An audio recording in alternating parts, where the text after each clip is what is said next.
د سلطان محمود غزنوي ورور چې نوم یې بهلول و، سلطان محمود غزنوي بهلول ته یې وویلې چې لاړ شه بازار ته او د کسابانو د ترازو ډبره اندازه که چې غوښه پرې تلي او وی ګوره چې د چا ډبره کمه ده، که د چا ډبره کمه وه نو له ځان سره یې دلته راوله چې سزا ورته ورکړو. بهلول وویل سمه ده او بازار ته یې حرکت وکړ.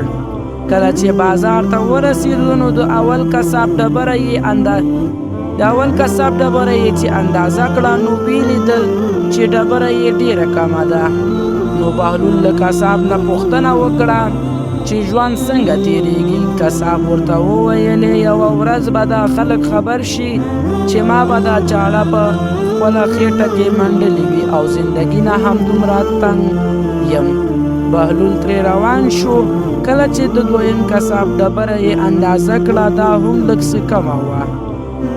بهلول له کساب نه پوښتنه وکړه چې ژوند څنګه تېرېږي. کساب په ژړا شو او ویې ویلې کاشکې خدای جل جلاله بیخي نه و پیدا کړي.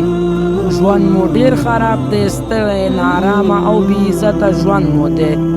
د نه هم بهلول روان شو او کله چې د درېیم کساب خواته ورغی او د هغه ډبره یې چې اندازه کړه نو ویې لیدل چې وزن یې پوره ده.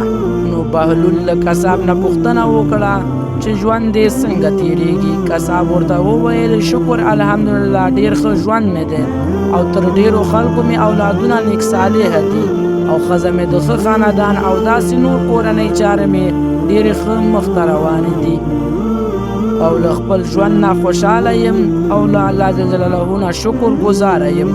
بهلول ترې روان شو. کله چې بازار نه بیرته دربار ته راستون شو نو سلطان محمود غزنوي ترې پوښتنه وکړه چې د کسابانو ډبره دې اندازه کړه څنګه کمه وه او که نه. بهلول ورته وویلې د یو څو کسابانو تیږې کمې وې. سلطان محمود غزنوي ورته وویلې چې ولې دې رانوستل چې سزا ورته ورکړو. بهلول ورته وویلې خدای جل جلاله ورته سزا ورکوله نو ځکه مې رانوستل او د چا چې ډبره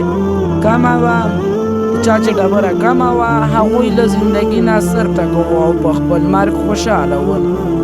نو نن ورځ چې مسلمانان په دې دنیا کې حالات سم نه دی همدې ته ورته داستانونه لري.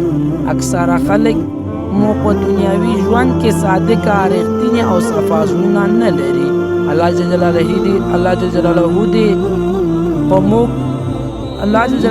موږ له بدنیتۍ نه وساتي. آمین یا رب العالمین.